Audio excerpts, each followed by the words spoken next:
오늘 제10계명 탐심에 관한 두 번째 시간을 끝으로 10계명을 마쳐보려 합니다.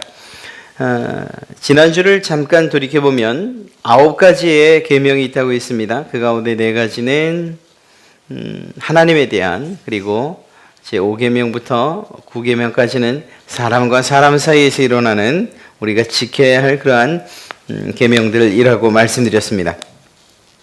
그런데 마지막 10번째 계명이 어찌 보면 이게 도대체 뭘 말씀하시는 건가 싶기도 하지만, 그러나 한꺼풀 안으로 들어가 보면 이렇듯 9가지 계명에 대한 가장 기본적인 계명이라고 말씀드렸습니다. 다른 것들은 다 외적으로 이렇게 표현되어지는 그러한 죄와 그것들에 대한 명령인 것에 비해서 제 마지막 이 10번째 계명은 우리의 마음 가운데 일어나는 탐심에 관한 그러한 계명이라고 말씀을 드렸죠. 이러한 우리 가운데서 일어나는 이러한 탐심을 우리가 잘 다스리고 또 성령님의 도우심을 받아서 이겨내고 또 그 명령대로 순종할 수 있다면, 그렇다면 어쩌면 앞에 있는 나머지 9가지 계명들에 대한 그 명령들에 대해서도 우리가 충분히 잘 지켜 나갈 수 있지 않을까, 그렇게 생각을 해봅니다. 그래서 지난주에 저희가 우리 사람들에게 있는 기본적인 욕구들이 여러 가지가 있는데, 그래도 그 가운데에서 탐심으로 이렇게 확 바뀌어져서 다른 사람에게 피해를 입히고 나도 피해를 입고 더 나아가 하나님의 영광을 가리는 이런 아주 큰 죄로 발전하기 쉬운 그런 욕심들이 있다, 욕구들이 있다라고 말씀을 드렸죠. 그 가운데의 첫 번째가 물질에 관한 그러한 욕구, 두 번째가 권력이나 명예에 관한 욕구, 마지막이 성에 관한 성적인 욕구라고 그렇게 말씀드렸습니다. 그래서 지난주에 이 물질에 대한 욕심에 대해서 살펴봤습니다. 중요한 것은 물질 자체가 악하다 혹은 그것이 죄다라고 그렇게 성경은 규정하고 있지 않다는 거예요. 오히려 그것을 받는 사람들의 문제인 거죠.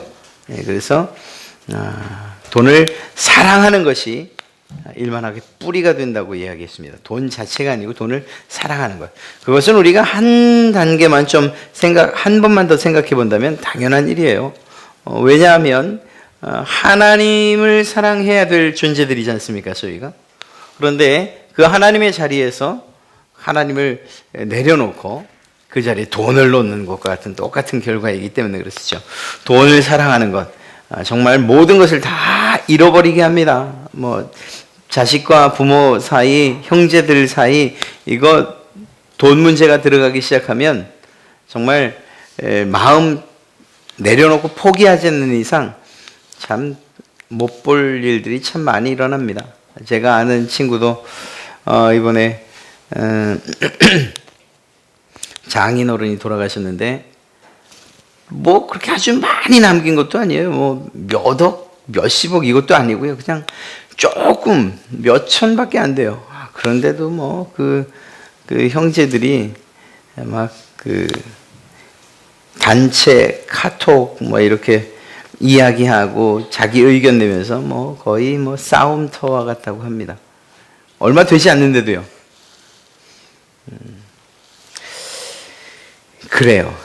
그건 그 사람들 참 안 된 분들이네 이렇게 얘기하지만, 또 우리가 또 그 상황이 되면 또 어떻게 될지도 몰라요. 그러니까 부모님들 여기 계신 어른들 남겨줄 생각하지 말고 다 쓰고 가세요. 아예 빈 통장 딱 만들어 놓고 가세요. 그러면 아주 편하네요. 저희 아버님 돌아가셨는데 이 몸에 있는 다 끄집어냈더니 몇천 얼마든가 500원짜리 동전 하나 있고, 저희는 어머니 계시니까 저희는 다 어머니한테 넘겨드렸죠. 중요한 거 아니잖아요. 그리고 또 그렇게 받을 만큼 많지도 않았어요. 좀 몇 억 됐으면 좀 나눠보자고 하려고 그랬는데 얼마 되지도 않아서.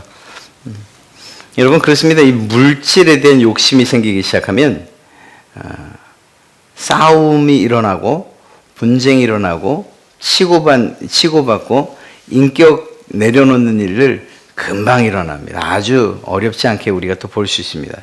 신문지상에서 그런 일이 많잖아요. 뭐 너무 많아서 예로 드리기도 어렵지 않아요. 집안 싸움, 대부분 돈 싸움이라고 봐도 틀리지 않죠.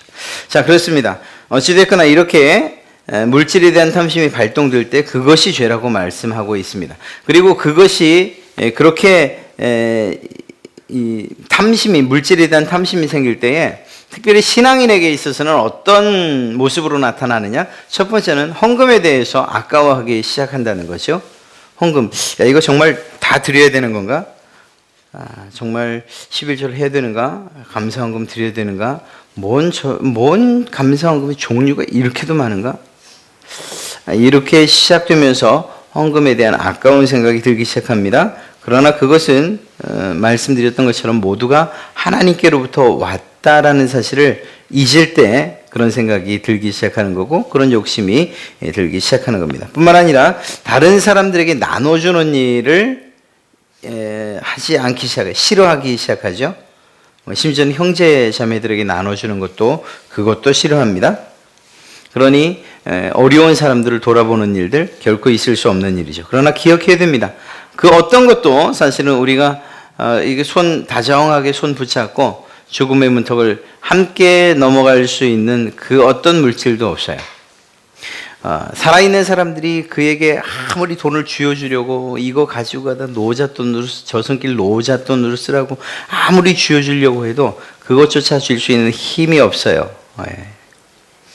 그러니 그때를 생각한다면 우리가 물질에 대해서 욕심을 내는 것, 이건 아무런 의미가 없는 일이라는 거예요. 이 세상에서 하나님이 주신 물질들을 잘 선용하고 사용하는 것, 그게 지혜로운 사람이라고 이야기할 수 있습니다.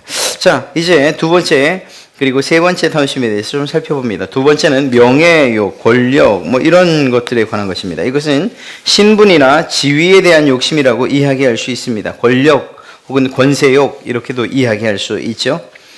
성경에도 그런 예들은 사실 나와 있어요. 모세에 대해서 그 형 아론과 그리고 미리암이 비방을 했던 적이 있습니다. 표면적인 이유는 무엇이었죠? 네, 모세가 구스 여인을 아내로 맞았다라는 것이었어요. 그런데 그 성경의 내용과 문맥을 쭉 읽고 특별히 하나님께서 아론과 미리암을 책망하실 때에 하셨던 이야기를 잘 묵상해 보면 그것이 구스 여인을 취했던 것으로부터 시작된 것이 아니고 모세와 하나님과 모세 사이의 그 긴밀하고도 각별했던 관계, 이것에 대한 시기가 발동됐던 것을 알 수가 있습니다. 하나님이 너와만 얘기하신다고 하더냐라는 것을 통해서 말이죠. 그러니까 그런 지위, 이 모세가 특별하게 누리고 있던 이 지위가 못내 욕심이 생기고 탐심으로 발동했던 것이라고 이야기할 수 있는 것입니다. 하나님께서는 그 일에 대해서 분명하게 심판을 하셨죠. 분명하게 심판을 하셨습니다. 그것은 하나님과 모세 사이에 있는 특별한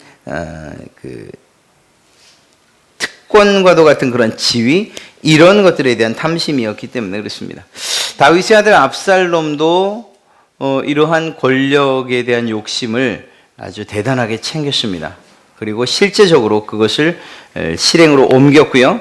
그래서 압살롬이 다윗을 그 아버지를 왕위에서 내쫓고 그리고 그 자리를 차지했을 뿐만 아니라 아버지의 후궁들까지도 다 취하고 욕보이는 이러한 일들을 범했죠. 그 이전에도 있었습니다. 그 이전에 반란을 일으키고 또 이렇게 구태사를 일으키기 이전에 백성들의 마음을 훔쳤다라는 표현을 성경은 쓰고 있습니다. 이렇게 권력에 대한, 명예에 대한 욕심이 결국 아버지를 내쫓고 자기가 그 자리에 올라서는 이러한 탐심이 자라서 그러한 일들로 나타나게 됩니다. 역시 하나님께서 그 압살롬 또한 정확하게 심판하신 것을 보게 됩니다. 이러한 신분과 그리고 또 지위에 대한 욕심은 성경에 또 다른 부분도 많이 있지만 아주 절정을 이루는 것이 이 제자들의 이야기입니다. 예수님의 제자들은 예수님과 3년 동안 동고동락하고 함께 먹고 또 함께 생각을 나누고 함께 예수님의 뜻을 나눴던 사람들이지 않습니까? 그런데 그들이 이러한 명예와 이 권력에 대한 욕심을 버리지 못했다는 것을 우리는 잘 알고 있어요. 아니, 예수님의 제자들이 그랬다는 거죠. 마태복음 20장 20절부터 21절 말씀을 보면 그때에 세베대의 아들의 어머니가 그 아들들을 데리고 예수께 와서 절하며 무엇을 구했어요? 뭘 구했느냐? 예수께서 이르시되 무엇을 원하냐? 이르되 나의 이 두 아들을 주의 나라에서 하나는 주의 우편에 하나는 주의 좌편에 앉게 해 주십시오. 자, 여기서 주의 나라에서라는 게 하나님 나라에 올라가서 하늘 나라에 올라가서가 아니고요. 이제 예수님께서 입성을 하시지 않습니까? 그때의 입성은 로마로부터의 해방을 의미하는 거였어요. 대부분이 그렇게 인식을 하고 있었어요. 그러니 이제 예수님께서 예루살렘으로 입성하셔서 로마로부터 이스라엘을 해방시키시고 그리고 이 나라의 왕이 되실 때 그때 내 아들 하나는 우편에 하나는 좌편에 좀 함께 해주십시오. 치맛바람이 아주 강하게 불어 제끼죠. 이 일 때문에 어떤 일이 일어납니까? 24절을 보면 열 제자가 듣고 그 두 형제에 대하여 분히 여기거늘 아주 큰 다툼이 일어났어요. 그것 때문에 예수님의 제자들이 두 명 그리고 또 그 어머니까지 합세해서 권력에 대한 욕심을 내기 시작할 때에 예수님의 제자들 12명 사이에 큰 다툼과 분란이 일어났다는 것입니다. 이게 뭐 예수님의 제자들의 문제만이겠습니까? 모든 사람들에게 있는 이러한 명예와 권력에 대한 욕심들이 결국 이렇게 발동되면 그 어느 집단이든지 다툼과 분쟁이 일어날 수밖에 없다라는 것이죠. 실제로 성경뿐만 아니라 우리가 사는 그런 세상을 잘 살펴보면 이런 권세에 대한 욕심이나 명예에 대한 욕심이 얼마나 심한가 하는 것을 우리는 잘 알 수 있습니다. 초등학교 회장 선거만 해도 그래요. 엄마들, 아빠들이 이것들을 그냥 두질 않죠. 뭐 어떻게 하면 붙을 수 있는지, 뭐 애들 햄버거집 데려가는 건 그 뭐 다 다반사고요. 아니 그 아이가 그 회장 돼서 정말 이렇게 어깨 피고 지내는 것, 그건 뭐 좋죠. 뭐 나쁜 일은 아니죠. 그런데 거기에 욕심이 발동되고 그것이 탐욕스럽게 시작된다는 거예요. 그것이 그런 마음으로 자라면 결국은 모든 공동체, 모든 곳에서 으뜸이 되지 않으면 이제 힘들어지는 거예요. 배가 아프고 누군가 위에 서지 않으면 그러면 뭔가 이렇게 꿀리는 것 같고 힘들고 이런 상황들이 생기게 된다는 거죠. 이런 탐욕은 시기와 질투로 표출이 됩니다. 누군가에 대해서 시기를 하고 질투를 하는 거죠. 그래서 그러다 보니까 다른 사람이 가지고 있는 집, 뭐 또 이렇게 같은 동료들 사이에서 무슨 차를 갖고 있냐, 자녀들은 어느 대학을 갔느냐, 또 너 직급과 직위는 뭐냐, 이 수많은 조건들을 가지고서 서로 비교합니다. 대놓고는 안 해도 그냥 이렇게 상호가 마음속으로 비교를 하죠. 그리고 그것이 못내 그냥 시기가 생기고 질투가 생기고 가까운 사람일수록 이런 일들이 더 많이 생기는 것을 보게 됩니다. 세상은 그렇다 치자는 거예요. 세상은 그렇다 칩시다. 그런데 이런 일들이 교회 안에서도 일어나기 때문에 이제 문제라는 겁니다. 교회 안에서도. 교회 안에서 명예 혹은 권세욕이 어떤 식으로 발동될까요? 직분을 가지고서 말입니다. 직분을 가지고서 그것을 그러한 자기의 욕심을 채우는데 사용하는 일들이 있다는 거예요. 교회 안에서의 직분과 그리고 또 어떤 자리를 어떤 회장이든 뭐든 어떤 자리를 이 수직적으로 생각을 하는 거죠. 그래서 집사보다는 권사보다는 권사장도 같이 놓고 그다음 그 위에 목사 이런 식으로 이렇게 수직적인 개념으로서 모든 교회 직분을 이해하는 거예요. 그게 맞습니까? 아니거든요. 아닙니다. 그렇지 않습니까? 결코 그렇지 않습니다. 하나님께서 맡겨주신 일들이 다 다른 거예요. 일에 따라 일의 성격과 해야 할 그 책임이 다른 것이죠. 이것이 내가 위에 있으니까 또 위에 있다고 인식을 해서 아래로 이렇게 명령을 하고 또 복종을 강요하는 이런 상황으로 가서는 안 됩니다. 이것은 욕심이 들어간 것이라고 해도, 이 탐심이 들어간 것이라고 해도 결코 틀리지 않습니다. 물론 하나님께서 권세와 권위의 복종을 명령하셨지만, 그러나 그것이 지나쳐서 나 스스로도 컨트롤할 수 없고 오히려 정말 하나님이 주신 권위를 뛰어넘어서 하나님의 권위에까지 내가 앉으려고 한다. 이건 큰일인 것입니다. 우리 교회는 그런 일들이 있어서는 안 돼요. 제가 늘 말씀드리지 않습니까? 저에게 하나님이 주신 가장 권위 있는 시간은 바로 이 시간이에요. 이 강단 위에서 하나님의 말씀을 선포할 때 하나님이 주신 권위, 그리고 또 그 권위로 여러분에게 말씀을 전하는 거예요. 그런데 제가 여기에서 어린이집 사회를 만약에 봤다. 그때는 그 권위가 저에게 있지 않아요. 그건 아니에요. 그럼 무슨 말씀인가 하면, 하나님께서 목사 혹은 장로 혹은 권사 혹은 집사들에게 주신 그 직분에 맞는 일들과 업무가 다를 뿐이라는 것입니다. 그런데 다른 것이 이렇게 수평적으로 다른 거예요. 수직적으로가 아니고요. 그렇기 때문에 예수님께서도 제자들의 발을 씻기실 수가 있었던 거예요.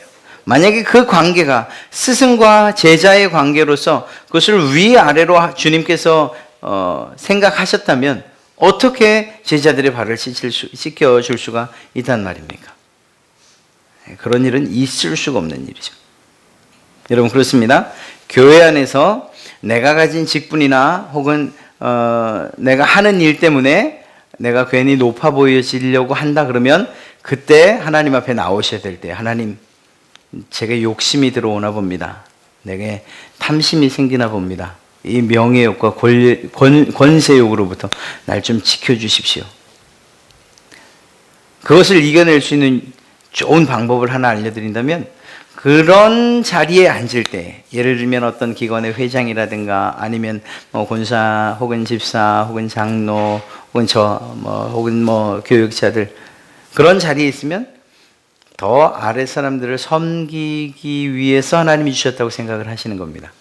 예를 들어 회장이 되셨으면 회원들을 섬기는 것, 구역장이 되셨으면 구역원들을 섬기는 자리로 내게 주셨다, 이렇게 생각을 하셔야 되는 거예요. 그렇게 하나님께서 섬기게끔 주신 자리라고 생각할 때에 교만하거나 혹은 높아지거나 아니면 그것을 힘으로 사용하려는 이런 일들은 결코 없을 것입니다.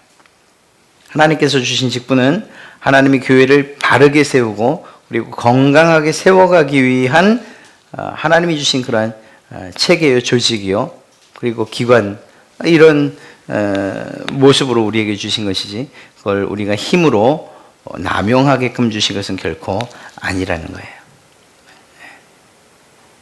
그렇게 생각을 하실 때에 그 누구도 교회 안에서 어떤 일들이나 직분을 명예처럼 권세처럼 그렇게 사용하는 일들은 결코 없을 것입니다. 한번 생각해 보세요. 예수님께서 가장 높은 명예로운 분 아니십니까? 그분이 스스로 권세 있다 말씀하지 않으셔도 그분은 하나님의 아들이십니다. 그런데 그분께서 태어나시는 그 순간부터 여자의 몸에서 태어나셨고 말 구유에 누우셨고 그리고 목수의 아들로 자라셨고, 그러다가 로마 병정들에 의해서 정말 가진 곤욕과 고난을 당하시고, 그리고 일반 사람들, 특별히 이스라엘 사람들을 매달지 않는 그런 로마의 형틀에 십자가에 못 박혀 돌아가시기까지 그 모든 것들을 내려놓으셨다. 자기의 권세도 명예에 대한 욕심도 모든 것 다 내려놓으셨다는 사실을 우리가 기억해야 됩니다. 그럴 때에 우리 또한 그 예수님의 뒤를 따라가는 예수님의 제자들로서 우리 또한 어떻게 살아야 하는가에 대한 그런 답을 얻을 수가 있는 거죠. 여러분, 그렇습니다. 명예욕, 교회 안에서도 있을 수 있습니다. 권세욕, 여러분이 속한 작은 공동체, 심지어는 무슨 동창회에서도 그런 거 굉장히 좋아하시는 분들 계시잖아요. 그런 거 별로 좋은 일 아닙니다. 그게 아니고 오히려 섬기는 자로서 밑에 있고 아래에 있고 오히려 무릎을 꿇고 수건을 두를 때에 그때 하나님께서 여러분을 높이실 줄로 믿습니다. 자, 이러한 일들이 왜 일어나느냐 하는 것입니다. 이런 탐심의 문제가 왜 일어나느냐 하는 거예요. 그건 지난주에도 잠깐 언급했던 것처럼 골로새 3장 5절에 그러므로 땅에 있는 지체를 죽이라 곧 음란과 부정과 사욕과 악한 정욕과 탐심이니 탐심은 우상숭배니라 라고 그렇게 말하고 있다는 겁니다. 왜 우상숭배라고 왜 우상숭배라고 이야기한다고 했죠? 우상숭배란 것이 무엇이냐라고 하면 하나님 외에 다른 어떤 것들을 더 사랑하고 그것들을 좋아하고 그것들을 즐거워하는 것이에요. 즉 다시 말해서 이러한 탐심들을 통해서 물질에 대한 욕심이나 혹은 명예나 권력에 대한 욕심, 앞으로 말할 성적인 부분에 대한 욕심이 지나쳐서 이것이 결국은 나의 행복을 위해서 사용되기 위해서 내가 욕심을 부리는 것이라면 그것은 아까 말씀드린 것처럼 하나님이 계셔야 할 그 자리에 때로는 돈을, 때로는 명예를, 때로는 성을 놓게 되는 거라는 거죠. 그러니까 그것은 이 10번째 마지막 계명이지만 이것은 가장 위에 있는 제1계명과 이렇게 비교해서 이야기하고 또 살펴볼 수 있는 것이라고 할 수 있습니다.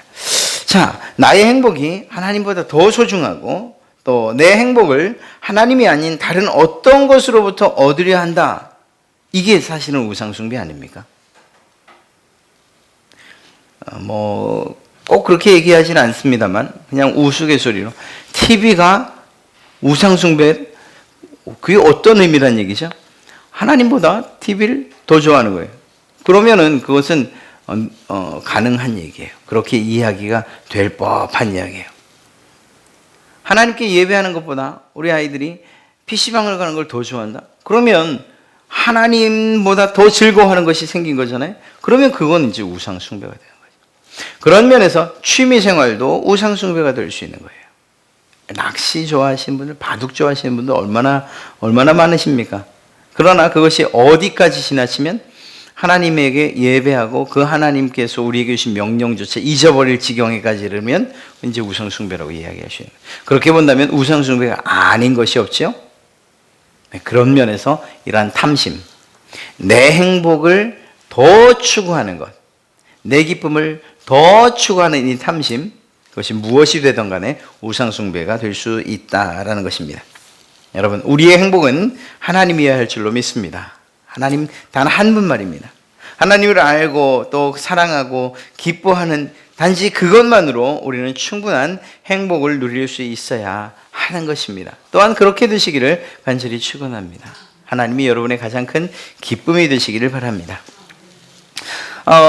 성령에 관한 이야기인데요. 이건 굳이 이야기하지 않아도 너무나 많은 일들이 우리가 사는 이 세상, 지금 이 시대에 있기 때문에 굳이 그것을 욕심낼 때에 그러한 성에 대해서 탐욕스러워질 때에 어떤 결과를 낳는가, 이건 말씀드리지 않아도 여러분들이 이미 아실 거예요. 뉴스를 통해서도 알고 그것이 교회 안이든 교회 밖이든 얼마나 많은 큰 문제들을 일으키는지 알 수가 없습니다. 건실하던 교회, 또 건실하게 잘 나가던 중견 간부들, 또 고위층들, 한순간에 무너지는 게 바로 이 성에 관한 이러한 문제들이 터질 때 아닙니까? 이게 그렇게 높은 자리에 있고 또 누가 바라보는 자리에 있다, 이래서만 문제는 아니에요. 그냥 우리 개개인들도 다 마찬가지예요.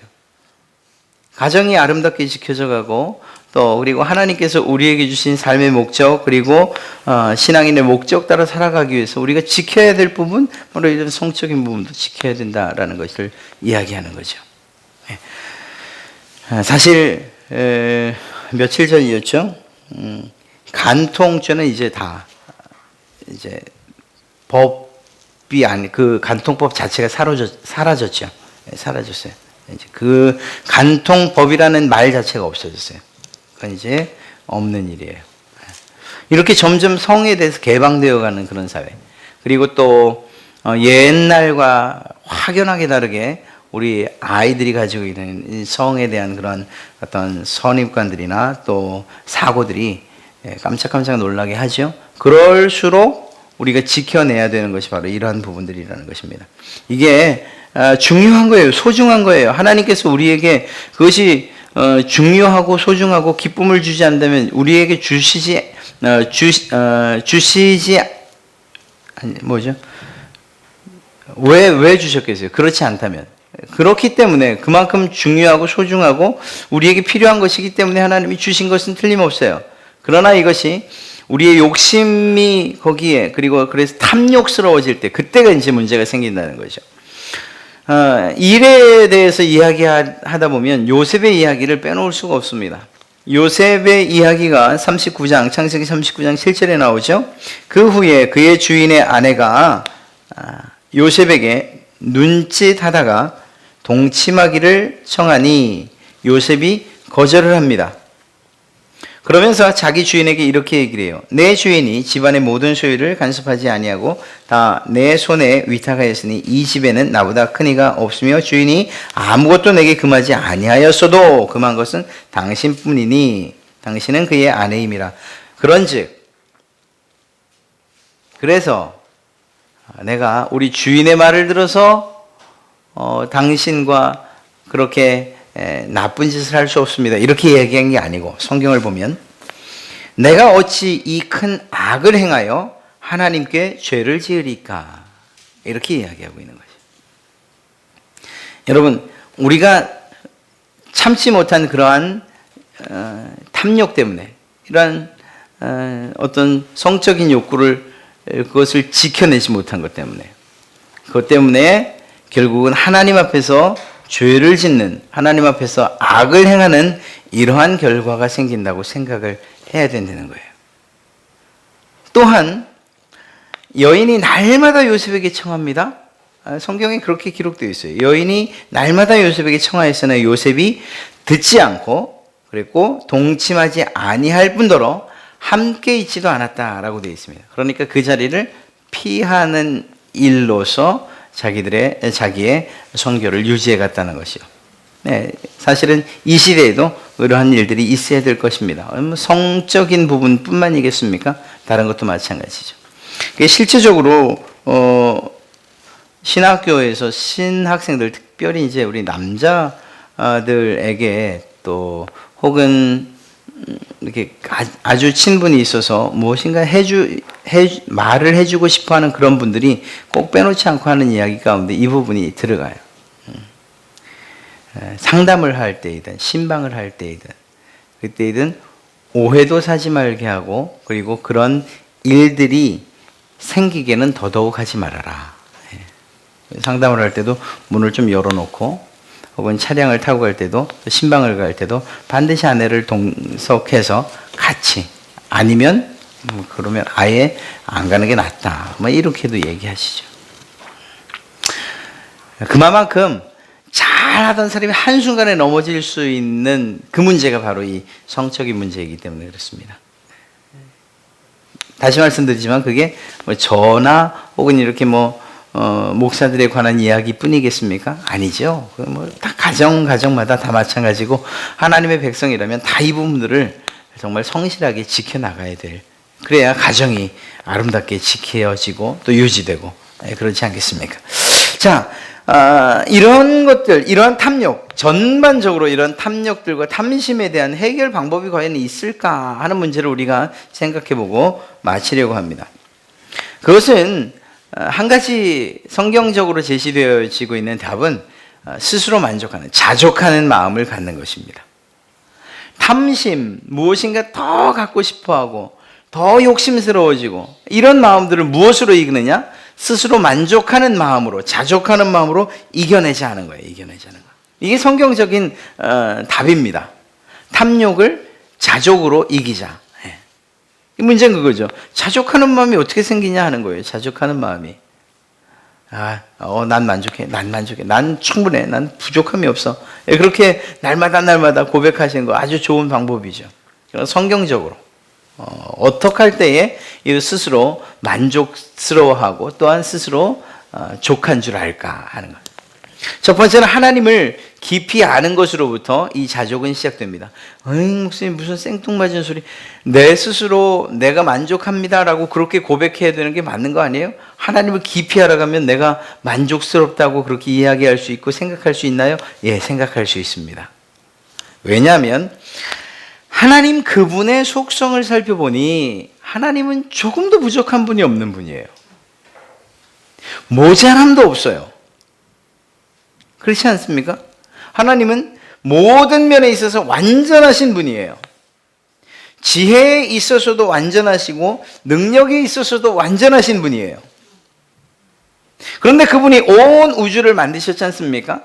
만드시고 이제 내가 만들었으니 네가 알아서 움직여 이렇게 말씀하시지도 않으셨어요.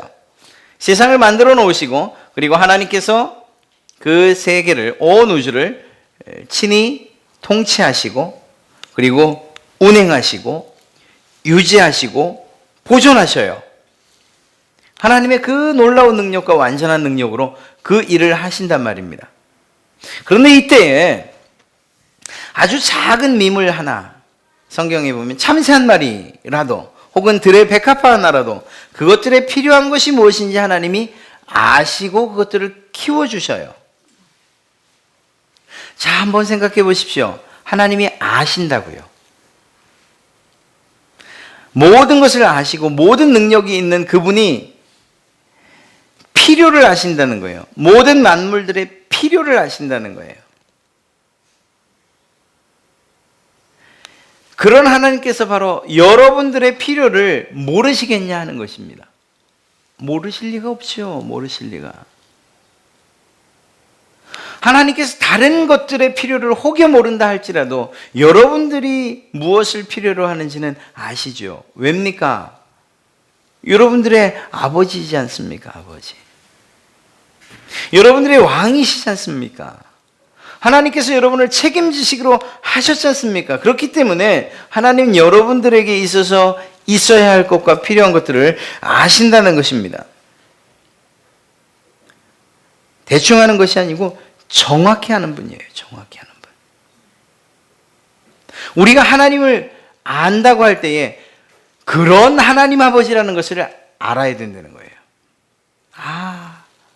하나님은 모든 것들을 아시고 모든 능력이 있으시구나. 그런데 그 하나님이 나의 필요도 아시는구나. 여러분, 욕심은 무엇인가가 내게 부족하다고 할 때 생기는 거예요.